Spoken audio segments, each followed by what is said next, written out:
कर लेते हैं। पीके, चित्तौड़गढ़ में परिणाम क्या कह रहे हैं, नतीजे किसके हक में गए हैं?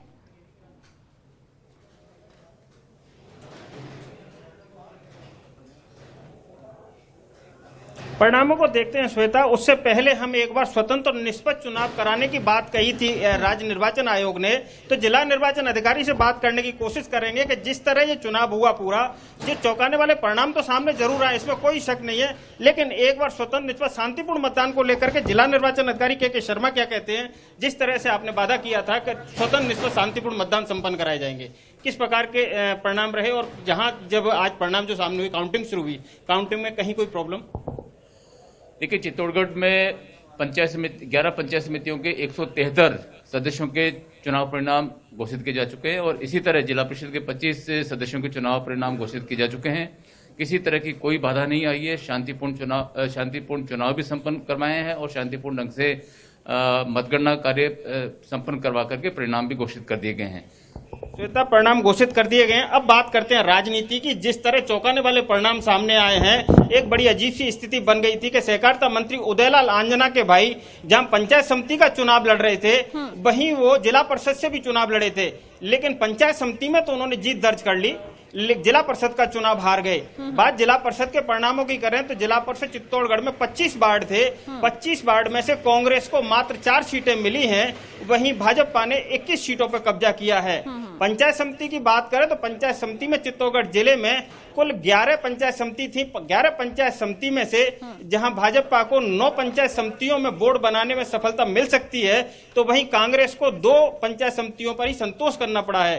कपासन और गंगरार पंचायत समिति ऐसी हैं कि जहां कांग्रेस बोर्ड बना सकती है, लेकिन जो स्पष्ट बहुमत मिला है भाजपा को, वो 9 पंचायत समितियों में मिला है। दूसरी बात, जहां तक अपन समझ रहे थे कि कांग्रेस का प्रदर्शन चित्तौड़गढ़ जिले में अच्छा हो सकता है, लेकिन जब परिणाम जैसे जैसे आने लगे तो एक एक करके कांग्रेस है 2.5 का आंकड़ा भी गहन नहीं कर सकी, 2 अक्षरों में भी नहीं जा सकी, 2 अंकों में भी नहीं पहुंच सकी, 4 पर सिमट के रह गई जिला परिषद में। और जबकि बीजेपी की बात करें तो बीजेपी को लग रहा था कि इतनी सीटें तो नहीं मिलेंगी, लेकिन कुछ सीटें तो मिलेंगी ही और बोर्ड बना लेंगे। और देखा जाए तो 25 साल से एक बार भी कांग्रेस का कब्जा नहीं हुआ है। 1 साल के लिए कांग्रेस जिला परिषद में बैठी है, लेकिन जब से भाजपा का कब्जा है लगातार, और फिर 5वीं बार भाजपा जो संभावनाएं जताई जा रही थी चित्तौड़गढ़ में परिणामों को लेकर, उससे उलट यहाँ पर परिणाम आए हैं। पीके अग्रवाल चित्तौड़गढ़ से हमारे साथ लगातार बने हुए, हमारे सहयोगी से भी आपको रूबरू करा दें। अजमेर से कौशल जैन हमें पूरी अपडेट देंगे, तो बीकानेर से लक्ष्मण राघव भी हमारे साथ जुड़े हैं, उदयपुर से रवि शर्मा भी पूरी अपडेट के साथ हमारे साथ हैं।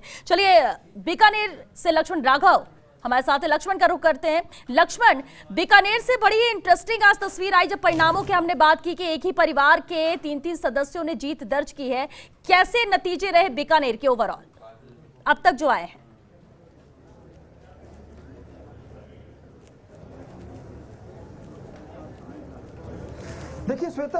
देखिए श्वेता, अभी तक 16 जिला परिषद के जो है नतीजे एक तरह से कंपाइल कर लिए गए हैं। हालांकि आधिकारिक तौर पर थोड़ी देर में घोषणा हो जाएगी। तकरीबन 10 पर कांग्रेस आगे है, 6 पर भाजपा आगे बताई जा रही है। और निश्चित तौर पर देखिए, आज जो है ये इस बात के लिए खास तौर पर चर्चा होगी क्योंकि अर्जुन मेघवाल का रथ लगातार चल रहा था। लगातार वो 3री बार सांसद बने थे, केंद्र में मंत्री थे, और ऐसे में उनके पुत्र का 2783 वोटों से चुनाव हारना, निश्चित तौर पर कांग्रेस थोड़ा खुशी मनाएगी क्योंकि कांग्रेस लगातार एक तरह से कहिएगा अर्जुन मेघवाल का अभेद किला नहीं भेद पा रही थी। गोविंद मेघवाल ने किया, और अब कह सकते हैं कि बीकानेर कांग्रेस में गोविंद गोविंद हो रहा है क्योंकि उनकी पत्नी चुनाव जीती, बेटी चुनाव जीती और उनका बेटा भी चुनाव जीता है। हालांकि देखिए, अभी भी बहुत सारी समीकरण बाकी हैं। यहाँ पंचायत समितियों की बात करूं तो ठीक है, पूगल में कांग्रेस आई है, कोलायत में भी कांग्रेस है, लेकिन बज्जू में भी है, लेकिन फिर भी गणित देखें हम अलग अलग तरीके से तो ये सबसे बड़ी बात ये रहेगी कि क्या कांग्रेस के जो दूसरे नेता हैं, खासतौर पर मैं यहाँ पर कहना चाहूंगा, ये माना जा रहा है कि हालांकि नोखा में अब बहुत ज्यादा मजबूत नहीं रहे हैं पूर्व प्रतिपक्ष नेता रामेश्वर डूडी, इसलिए जो कांग्रेस में किचकिच की बात है, थोड़ा सा हो सकता है उस पर कहीं कोई सहमति बन जाए। लेकिन निश्चित तौर पर देखिए, आज के सबसे बड़ी खबर यही है, यहाँ की यदि मैं बात करूं, बीकानेर संभाग की यदि हम बात करें तो कि केंद्रीय मंत्री के पुत्र जिला परिषद का चुनाव नहीं जीत पाए। कोशिश की थी, मोदी की चर्चा वो यहाँ पर कर रहे थे, अर्जुन मेघवाल का नाम ले रहे थे, लेकिन जो स्थानीय चुनाव होते हैं मुझे लगता है उसमें जनता कुछ अलग तरीके से अपना वोट करती है, स्थानीय मुद्दों को देखती है। तो ये बड़ी वजह रही श्वेता। जी चलिए, बिल्कुल लक्ष्मण, और इसलिए इंटरेस्टिंग भी हो जाता है कई बार परिणाम किसी एक जगह के भी जैसी उम्मीद रहती नहीं है। लेकिन चलिए उदयपुर से भी अपडेट ले लेते हैं। रवि शर्मा हमारे साथ लगातार बने हुए हैं। रवि, 62 जिला परिषद के अभी तक परिणाम आ चुके हैं, 3226 जिला पंचायत समिति के चुनाव यहाँ परिणाम सामने आ चुके हैं लगातार, क्योंकि मतगणना जारी है, परिणाम आते भी रहेंगे। लेकिन अगर हम उदयपुर की बात करें, नतीजे यहाँ पर किसके तरफ नजर आ रहे हैं, क्या रुख स्पष्ट हो पाया है अब तक?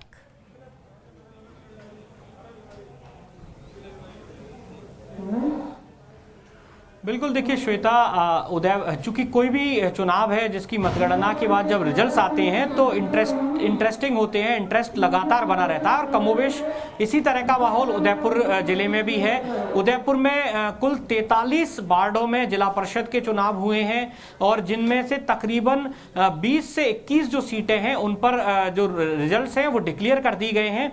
फिलहाल तक की जो पोजीशन है उसमें बीजेपी आगे है, तकरीबन 16 सीटों पर बीजेपी के जो कैंडिडेट्स हैं वो जिला परिषद का चुनाव जीत चुके हैं। वहीं कांग्रेस के 7 से 8 कैंडिडेट्स जो हैं वो चुनाव जीते हैं। तो जिला परिषद के लिहाज से फिलहाल जो पलड़ा जो है वो भाजपा का भारी नजर आ रहा है। लेकिन दूसरी तरफ अगर पंचायत समिति के जो चुनाव है उनकी बात करें तो 20 पंचायत समितियों में से 7 पंचायत समितियों में कांग्रेस ने बोर्ड बनाया है, यानी कि कांग्रेस ने भाजपा का जो गढ़ था उसमें सेंधमारी करी। चूंकि पिछली बार भाजपा ने 17 पंचायत समितियों में से 11 पंचायत समितियों में जीत दर्ज की थी, लेकिन इस बार भाजपा जो है काफी हद तक जो है इस पूरे अपने पुराने प्रदर्शन को दोहराने में असफल रही, और सिर्फ 8 पंचायत समितियों में ही अपना बोर्ड बनाने में सफल हो पाई है।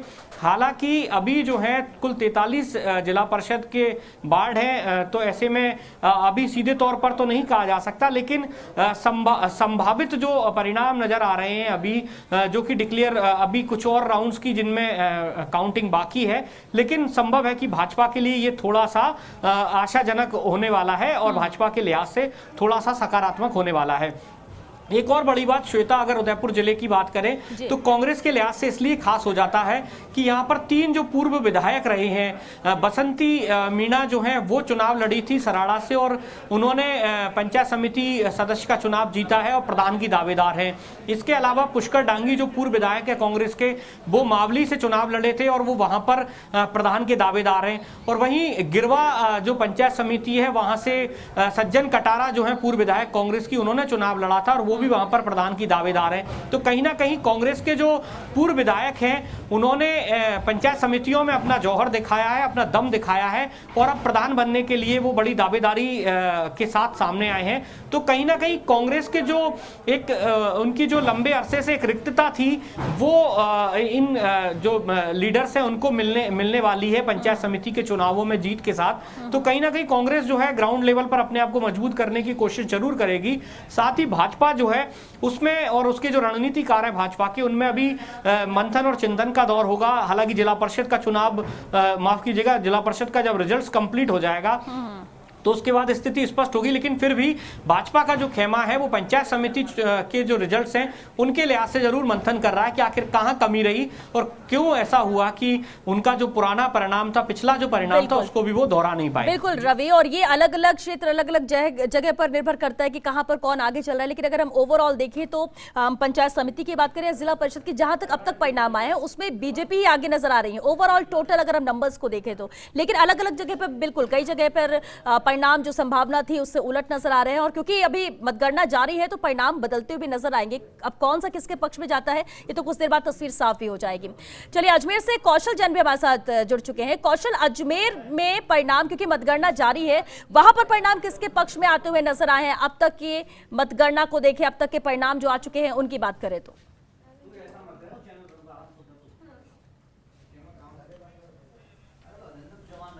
देखिए श्वेता, जहां तक हम बात करें अजमेर के जो पंचायत चुनाव हुए उसके जो परिणाम आए वो निश्चित रूप से बहुत चौंकाने वाले थे। जिस तरह से माना जा रहा था कि सरकार के जो वरिष्ठ मंत्री थे वो लगे हुए थे, और जो भारतीय जनता पार्टी की लॉबी जो काम कर रही थी, जो विधायकों ने अपने स्तर पर सभी जगह मोर्चाबंदी की थी, वहां पर कहीं ना कहीं जो परिणाम थे वो बिल्कुल अपन कह सकते हैं कि आशा के विपरीत कांग्रेस के लिए साबित हुए। अजमेर में लगभग 32 वार्डों के अंदर जिला परिषद के चुनाव हुए और 11 पंचायत समितियों के अंदर चुनाव हुए। यहाँ पर जो स्थिति है वो 20 वार्डों के अंदर भारतीय जनता पार्टी ने विजय दर्ज कराई, तो वहीं 12 वार्डों के अंदर कांग्रेस ने भी अपनी उपस्थिति दर्ज कराई। हम पंचायत समिति की बात करें तो पंचायत समिति में 8 जगह बीजेपी ने अपनी जीत दर्ज कराई है, तो 2 जगह कांग्रेस आई है और 1 जगह अभी बहुमत स्पष्ट नहीं हो पाया, लेकिन वहां भी कहीं ना कहीं जो पलड़ा है वो भाजपा का भारी प्रतीत हो रहा है। इस समय हमारे साथ मौजूद हैं भारतीय जनता पार्टी के जो मीडिया प्रभारी हैं मोहित जैन। हम इन्हीं से बात करेंगे और पूछेंगे कि किस तरीके से आप इसको सबको देख रहे हैं। अजमेर जिले के अंदर जब चुनाव डिक्लेयर हुआ था, हम पहले दिन से ही जो जनता के बीच में हम गए, हमारे नेता गए, हमारे पास मुद्दे बहुत थे, क्योंकि 2 साल के अंदर कांग्रेस ने कोई विकास का काम किया नहीं, एक गांव के अंदर एक विकास का पत्थर नहीं लगाया। भारतीय जनता पार्टी की सरकार के राज में जो विकास बीजेपी ने करवाया था वो हमारे पास मुद्दा था और वो समकक्ष था 2 सालों की हमने जनता के बीच में बताई। सबसे बड़ा मुद्दा जनता के बीच में ये रहा और जनता को लगा भी कि भाजपा ने बहुत अच्छा मुद्दा उठाया। बिजली के बिलों ने किसानों की और आम जन की कमर तोड़ दी थी, ये सबसे प्रमुख मुद्दा हमारे नेताओं ने रखा है। तो निश्चित रूप से देखिए श्वेता, ये बात आई। अब हम बात करेंगे कांग्रेस की, क्योंकि कांग्रेस के भी बड़े नेता नौरत गुजर हमारे साथ में। किस तरह से और किस नजर से इस पूरे परिणाम को देख रहे हैं आप? देखिए, आप ये नहीं जो बीजेपी के नेता अभी बोल रहे थे, लेकिन मैं आपको बता देना चाहता हूं कि अजमेर के अंदर जो भाजपा के जो ओबीसी प्रकोष्ठ के प्रदेश के अध्यक्ष थे ओम प्रकाश भड़ाना, वो स्वयं चुनाव हारे हैं। ऐसे भाजपा के कई दिग्गज है जो चुनाव हारे हैं।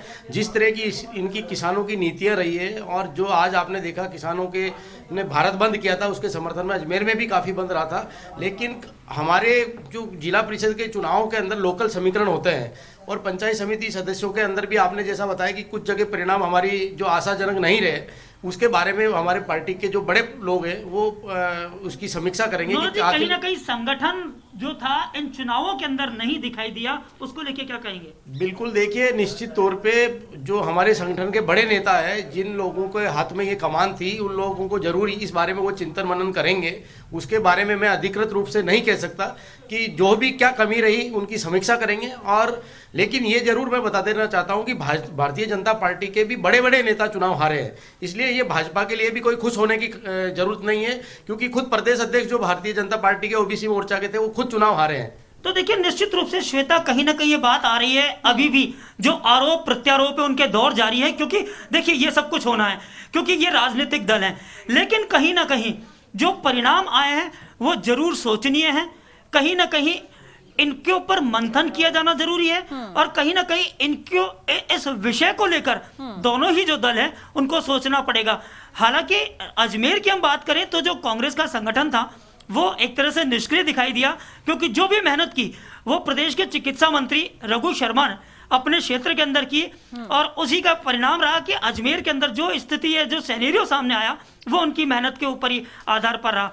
अब रही बात जिला परिषद सदस्यों के और जिला प्रमुख के, तो भारतीय जनता पार्टी ने भी बाड़ेबंदी की है, तो वही कांग्रेस भी बाड़ेबंदी कर रही है। कहीं ना कहीं इस पूरे परिणाम को दोनों ही अपने पक्ष में लेने की बात सोच रहे हैं और यही रणनीति फिलहाल बनाई जा रही है। बिल्कुल, रणनीति बनाई जा रही, कोशिशें भी जारी है और जो कुछ किया जा सकता है वो किया जा रहा है। हालांकि मंथन चिंतन तो बाद में किया जाएगा कि कहाँ कमी रह गई या जीते तो किस वजह से जीते। लेकिन चलिए, चित्तौड़गढ़ से पीके भी लगातार हमारे साथ बने हुए, पीके अग्रवाल का ही रुख करते हैं। पीके, इससे पहले आप जानकारी वहां के परिणामों को लेकर दे रहे थे, लेकिन जानना जरूर ये भी चाहेंगे कि पिछले परिणामों की हम बात करें, पिछले चुनावों की बात करें, क्या उसी गति में, उसी राह पर ही इस बार के भी परिणाम है या फिर कुछ अलग नजर आए हैं? क्या कोशिशें जो की गई हैं जीत को लेकर कांग्रेस से बीजेपी की तरफ से, किसकी कोशिश यहां पर रंग लाई?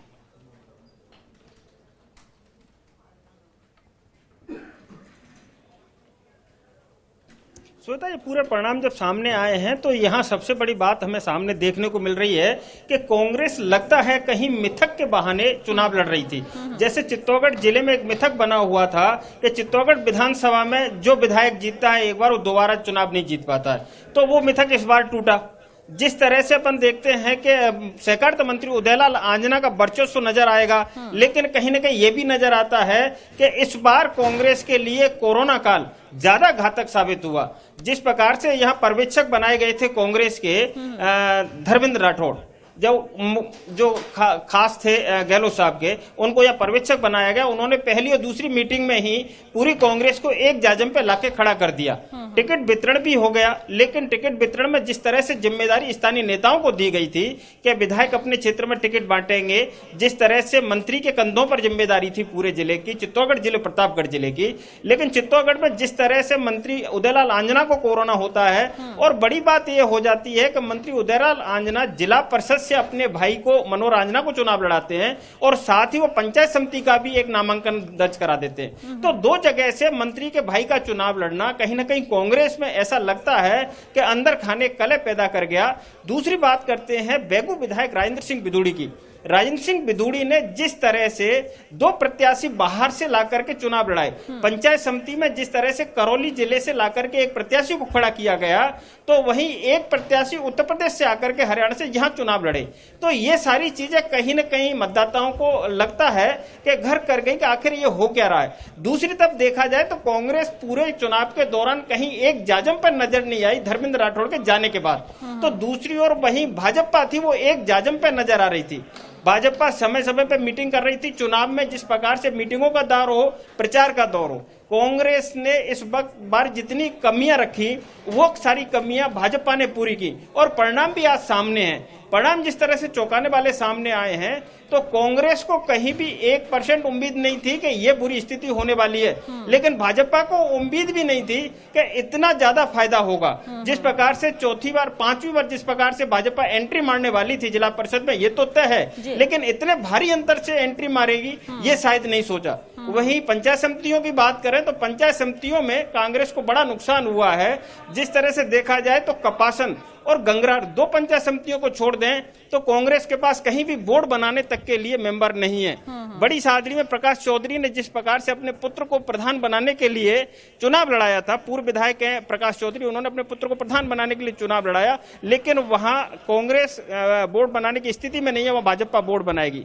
तो ऐसी स्थिति में कहा जा सकता है कि नेताओं ने इस चुनाव को लड़ा तो था, लेकिन एकजुट होकर के नहीं, बल्कि अपने अपने दम पे चुनाव लड़ा, और उसका नतीजा ये रहा कि जिस तरह से परिणाम सामने है। जी श्वेता। बिल्कुल। रवि भी हमारे साथ है। रवि, क्या जिस तरह से चित्तौड़गढ़ को लेकर पीके जानकारी दे रहे हैं, क्या वाकई में उदयपुर में भी ऐसी हाल थी या एकजुटता वहां पर नजर आई है चुनाव परिणामों को लेकर या चुनाव लड़ने को लेकर, कैंडिडेट सिलेक्शन को लेकर, मुद्दों को लेकर, दोनों ही पार्टियों की बात करें तो? जी बिल्कुल देखिए श्वेता, अगर उदयपुर जिले की बात करें तो उदयपुर जिले में भाजपा पर जो एक तरीके से कहें तो भाजपा पर जो वर्चस्व है वो नेता प्रतिपक्ष गुलाबचंद कटारिया का है। मेवाड़ भाजपा पर उनका जो है खासा प्रभाव माना जाता है। तो उदयपुर जिले का जो चुनाव है उस पर जो अगर भाजपा की ओर से साख किसी की दाव पर है तो वो नेता प्रतिपक्ष गुलाबचंद कटारिया की है। लेकिन दूसरी तरफ कांग्रेस में ऐसा कोई चेहरा नहीं है जिसकी की साख दाव पर हो, क्योंकि ये ग्रामीण अंचल का चुनाव है और ग्रामीण इलाके में ऐसा कोई बड़ा लीडर नहीं है जो कि इस पूरे जिले को प्रतिनिधित्व दे रहा हो कांग्रेस की ओर से। तो ऐसे में कांग्रेस की ओर से सज्जन कटारा जो पूर्व विधायक है, उन्होंने गिरवा में पंचायत समिति का चुनाव लड़ा और वो जीती हैं। ऐसे ही मावली में और इसी तरीके से जो सराड़ा में बसंती देवी जो हैं, जो पूर्व विधायक भी हैं और CWC के मेंबर जो हैं, रघुवीर मीणा उनकी पत्नी है। तो ये जो कांग्रेस की ओर से अगर लीडरशिप देखें पूरे जिले में तो अलग अलग पाउच में डिवाइडेड थे और उन्होंने अपने ही इलाकों में कंसंट्रेशन रखा, जबकि भाजपा में नेता प्रतिपक्ष गुलाबचंद कटारिया ने कमान संभाली और पूरे जिले में और साथ ही साथ जो संभाग के जो दूसरे जिले हैं वहां पर भी जाकर उन्होंने प्रचार किया। कांग्रेस में कोई बाहर का लीडर, बड़ा लीडर यहां नहीं आया जिसने कि यहां पर चुनाव प्रचार किया हो। तो इस तरह के सिनेरियो के बावजूद भी कांग्रेस ने एक अच्छा जो है प्रदर्शन किया है भाजपा की तुलना में, चूंकि भाजपा एक सूत्र में गड़ी हुई मड़ी हुई नजर आई है पार्टी, लेकिन कांग्रेस जो है इतनी विविधताओं के बावजूद भी कोई बड़ी और कहीं पर किसी की रणनीति कारगर साबित हुई है तो कहीं पर वही हार का सामना करना पड़ा है उसी रणनीति की वजह से। और क्योंकि मतगणना लगातार जारी है और आप सभी नजर बना के रखिए, आगे भी आपसे अब अपडेट लेंगे। फिलहाल के लिए बहुत शुक्रिया आप सभी का। पूरी जानकारी हम तक पहुंचाने के लिए लेटेस्ट अपडेट आपको दे दें हम कि अगर जिला परिषद की बात करें 636 में से 107 के परिणाम सामने आ चुके हैं। वहीं पंचायत समिति में 4371 में से अभी फिलहाल 3343 के परिणाम सामने आ चुके हैं। मतगणना लगातार जारी है, लेकिन इतना जरूर है कि इस परिणामों के बाद भी भले यहाँ पर ग्रामीण अंचल के चुनाव थे, लेकिन अहमियत ये बहुत रखते हैं। कईयों की साख दाव पर रहती है, कई दिग्गज हार चुके हैं तो कहीं पर परिवार ने जीत दर्ज की है। चलिए इसी के साथ बुलेटिन में फिलहाल के लिए इतना ही।